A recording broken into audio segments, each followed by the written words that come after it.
Bueno, entonces vamos a empezar con lo que son las enfermedades exantémicas. Primero, pues es pertinente definir lo que es un exantema y es que se define como exantema a una erupción o brote eritematoso difuso en la piel. Generalmente es de rápida aparición y la extensión y la distribución es variable. En la mayoría de los casos va a tener una resolución espontánea, como vamos a ver más adelante, y va a tener distintos tipos de lesiones. En general se caracteriza porque hay un eritema, pero pues además de esto va a tener lesiones que pueden ser maculares, papulosas, vesiculosas o pustulosas. Entonces, se han definido 6 exantemas clásicos de los que vamos a hablar y adicional a estos vamos a mencionar otros 4 si no estoy mal. Entonces, los 6 exantemas clásicos son sarampión, escarlatina, rubiola, la enfermedad de Filatov-Dux, eritema infeccioso y exantema súbito. Es importante aclarar que de estas 6, la cuarta enfermedad o la enfermedad de Filatov-Dux ya no se considera un exantema porque los casos podrían ser como presentaciones atípicas de rubiola o escarlatina.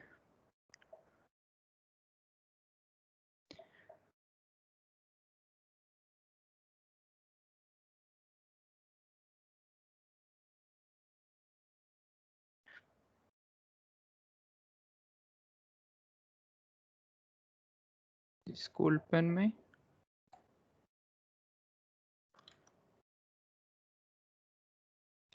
Ok.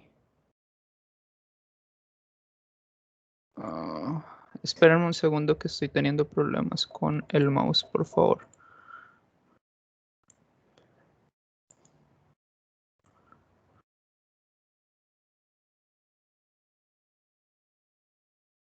Listo.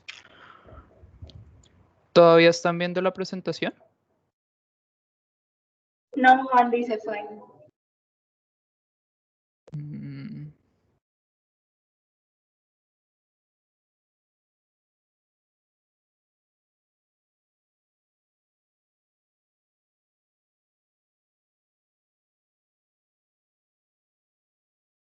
Ahora. Ya. Bueno, entonces, empezando con las enfermedades, con los exantemas clásicos, pues en el orden en el que los dije, son conocidos como enfermedades por nombre propio, por decirlo así. Entonces, la primera enfermedad, pues va a ser el sarampión. También se le ha conocido como morbili, que vendría a ser como pequeño morbo en cuanto a su traducción. Es necesario saber que esta enfermedad es de alta contagiosidad, está producida por un virus RNA del grupo Paramyxovirus del género Morbillivirus y este va a afectar mayormente a niños de entre 5 y 9 años de edad y se va a dar principalmente en invierno y primavera. La transmisión de esta enfermedad va a ser por vía respiratoria y va a tener un tiempo de incubación de 8 a 12 días.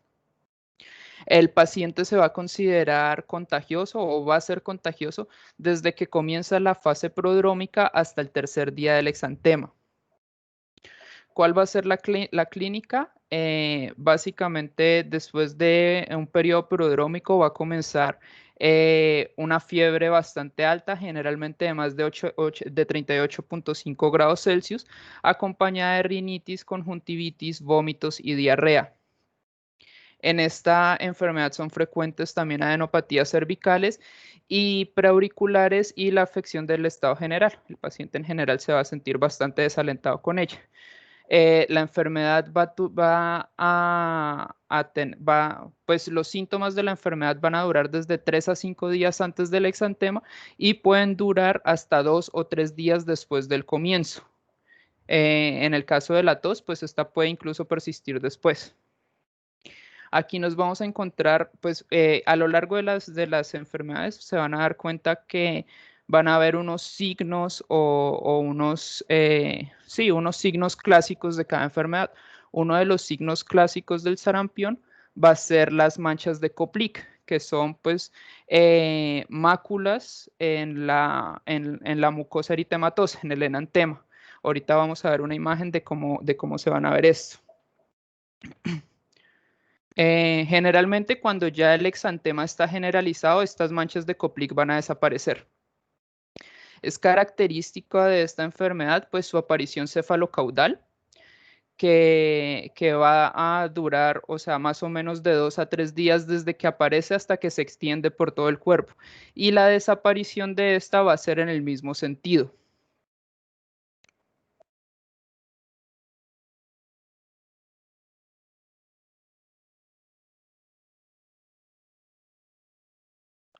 Bueno, entonces aquí podemos ver una imagen, bueno, 3 imágenes de hecho.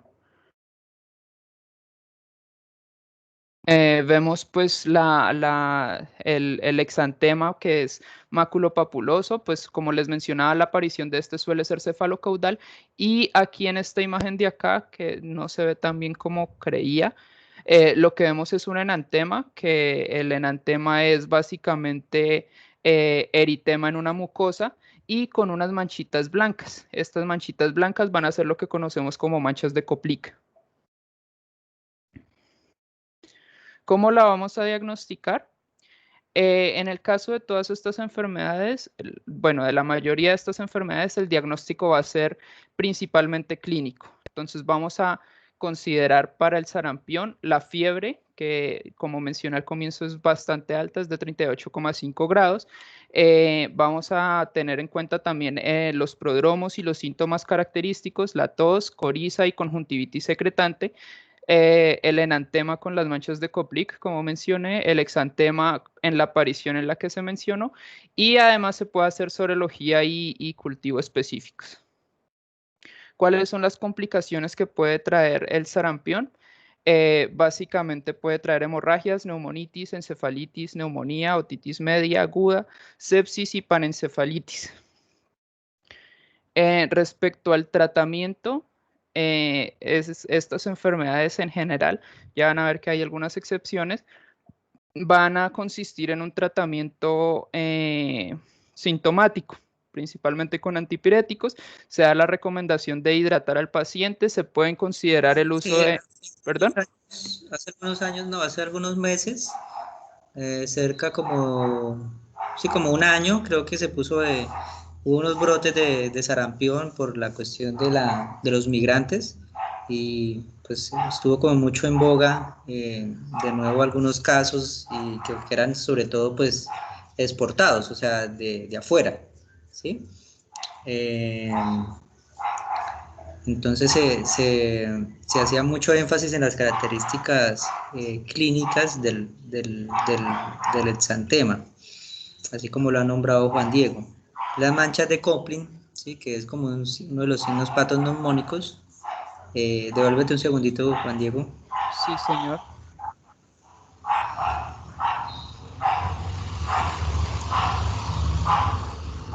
Se supone que eso, ahí tiene la mucosa oral.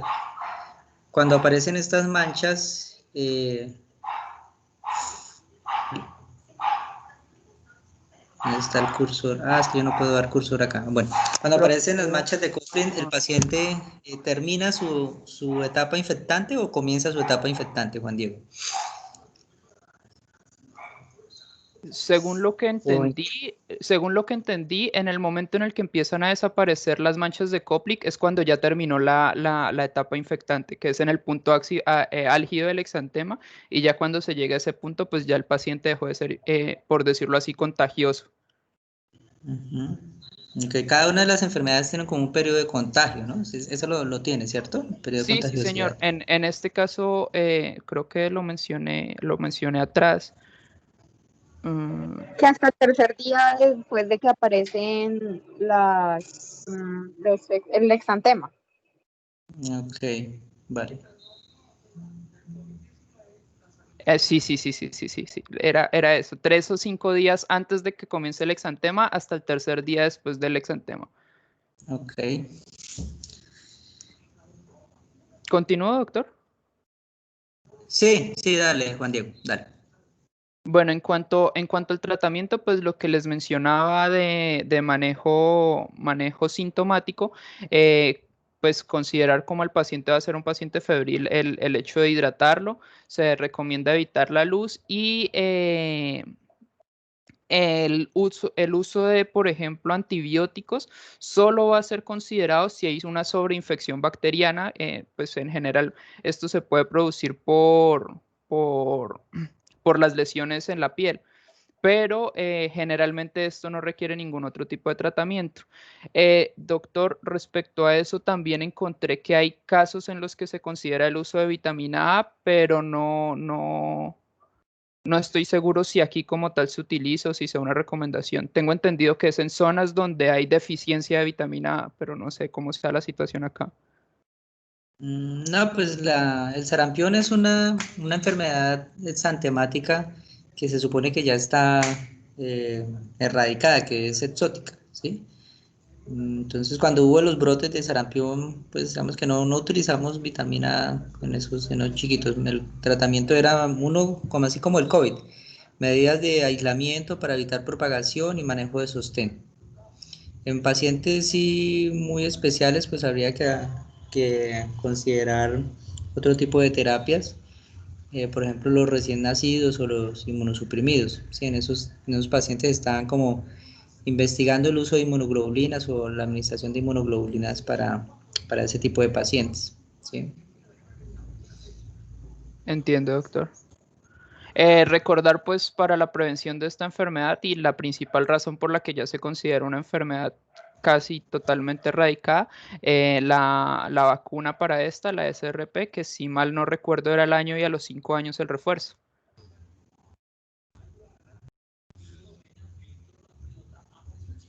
Okay. Bueno, pasamos entonces a la conocida como segunda enfermedad, que es la escarlatina. Cuando Esta, perdón, hiciste refuerzo a los 5 años, ¿no, doctor? ¿qué dicen los muchachos? Sí, señor. Sí, señor, Algo. triple viral es al año y a los 5 años. Ok, muy bien.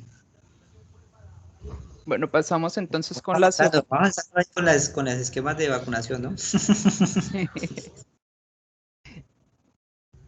Continuando con la escarlatina, aquí es necesario hacer un énfasis en que esta es de las 6 clásicos exantemas, la única que no es producida por un virus. En este caso hablamos de una enfermedad producida por un estreptococo beta hemolítico del grupo A. Esta enfermedad es producida por las exotoxinas A, B o C, lo que quiere decir que puede llegar a presentarse hasta 3 veces en un mismo paciente. La edad común en la que se suele presentar es entre los 7 y 10 días y el periodo de incubación de la enfermedad es de 1 a 7 días.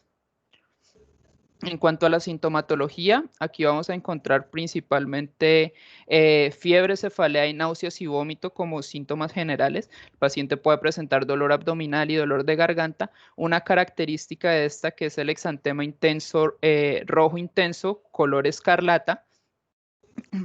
El signo de Filatov, que es, pues ahorita lo vamos a ver en una imagen, básicamente el exantema lo que va a hacer es respetar el área perioral y esto va a ser bastante característico de esta enfermedad, o sea, un signo bastante indicativo de esta enfermedad. Y otro signo importante es el signo de piel en papel de lija y es que el tronco del paciente se va a sentir con una piel áspera. Además de esto, la lengua va a tener también una evolución característica en esta enfermedad. Primero se va a presentar una lengua saburral, que pues como lo hemos visto de pronto en pacientes con apendicitis o con enfermedades gastrointestinales, consiste en pues en una lengua básicamente blanca, maloliente, un poco engrosada por las mismas características. Luego de esto, se van a edematizar las papilas de la lengua y va a dar una apariencia como una fresa. Eso es lo que se conoce como la lengua fresa.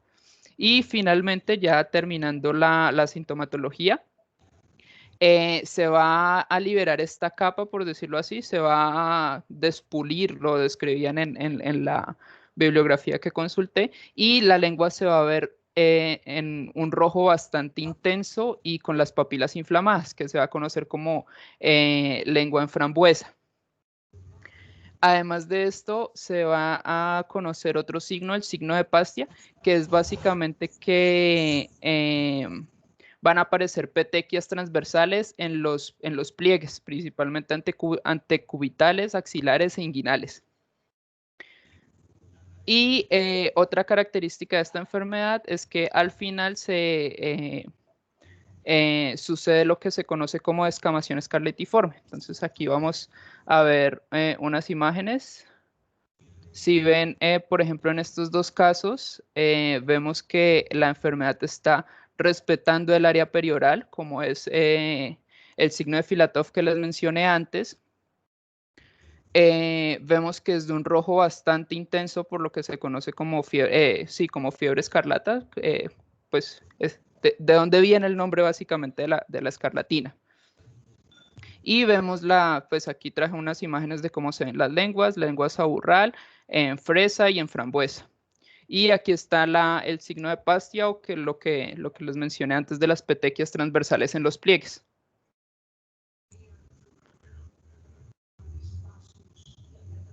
¿Cómo la vamos a diagnosticar?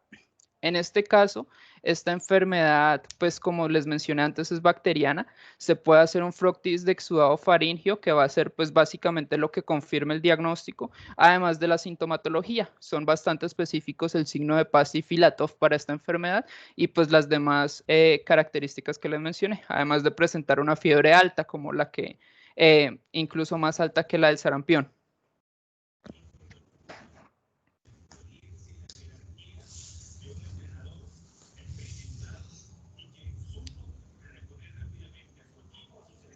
Las principales complicaciones de la enfermedad es pues fiebre reumática y la posibilidad de infecciones cutáneas que pueden llegar a progresar o pueden llegar a volverse una fascitis necrotizante.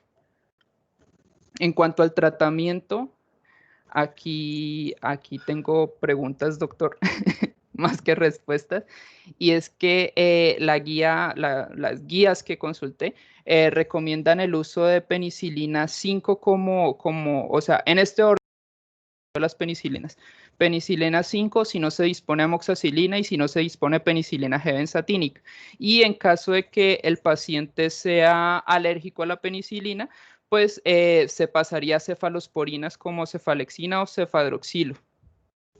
Sí, esa que tú dices que penicilina 5 es el PEMBK, la penicilina oral, ¿sí? Ok. Después es la amoxicilina o penicilina benzatínica después.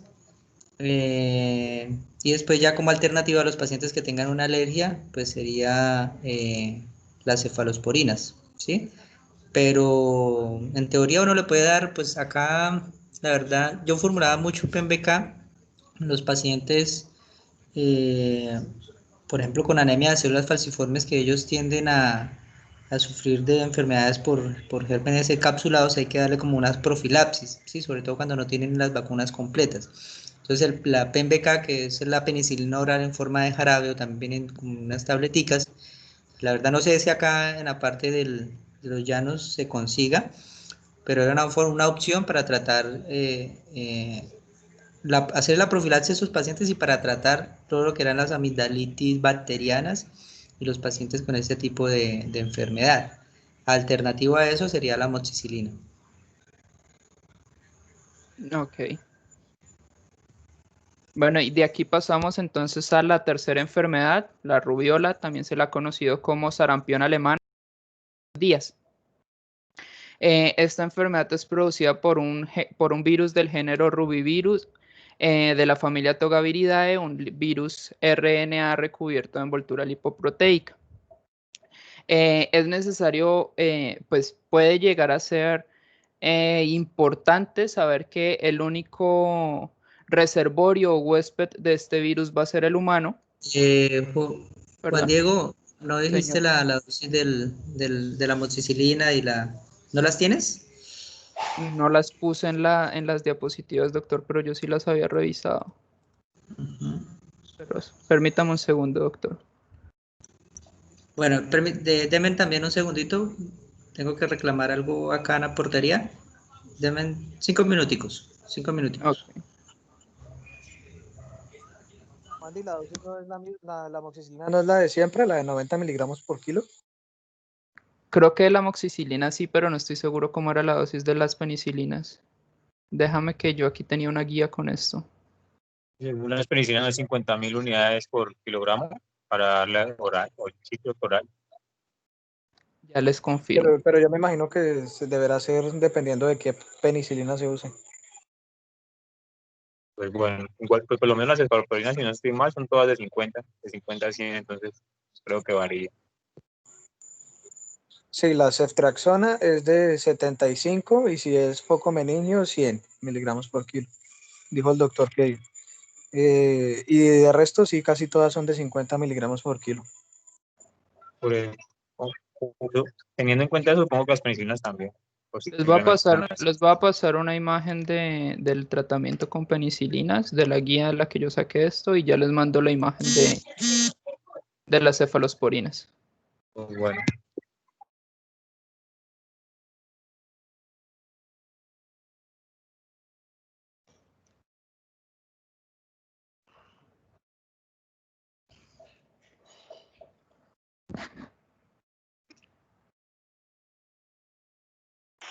Juan, ¿y cuáles hemos visto? Escarlatina, sarampión y ¿cuál otra?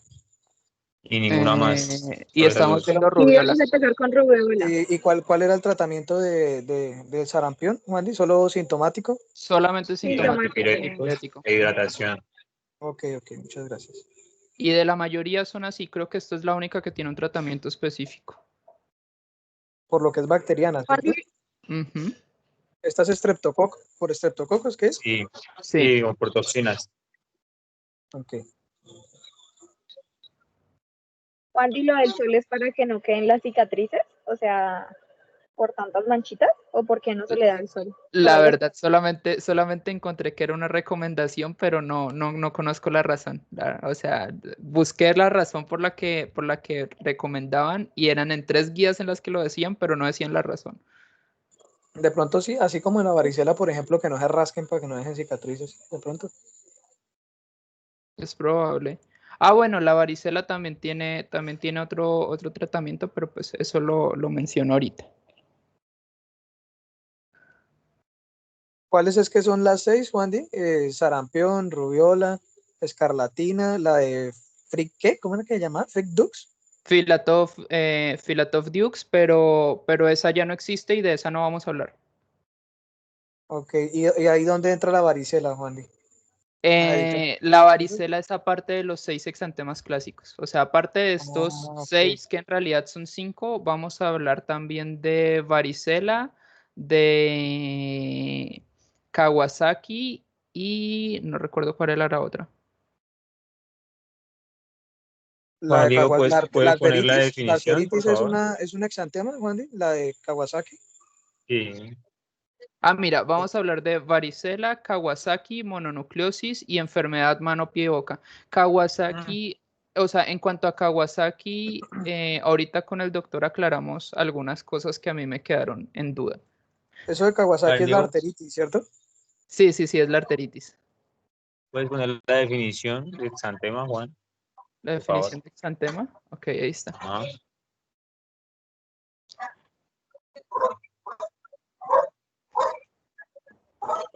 Juan, ¿y por qué la varicela no es de las clásicas? Si la No, varicela también es muy común, ¿o por qué será? ¿Porque son más viejas? supongo que sí, o sea, en lo que encontré simplemente es, o sea, es que esta definición es como del siglo anterior, por eso se incluye el Filatov Fuchs. Como el siglo anterior antes de Ah, Cristo. ok. Eso parece.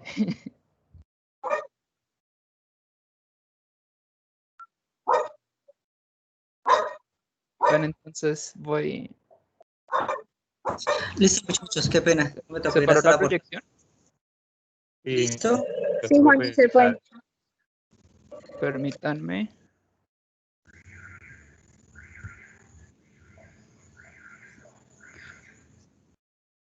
¿Listo, Juan? Doctor, Entonces, ¿cuál es la dosis doctor, de la penicilina? eh, PEMDK. Ya la voy a poner en las diapositivas, pues para que se proyecte y para que les quede a mis compañeros cuando la envíe. Señor Javier, Camilo Vargas de la portería con número 12, lateral derecho. Jason Murillo y Hamilton Sánchez serán los centrales de la operación. Y Pademina ingresa Jason.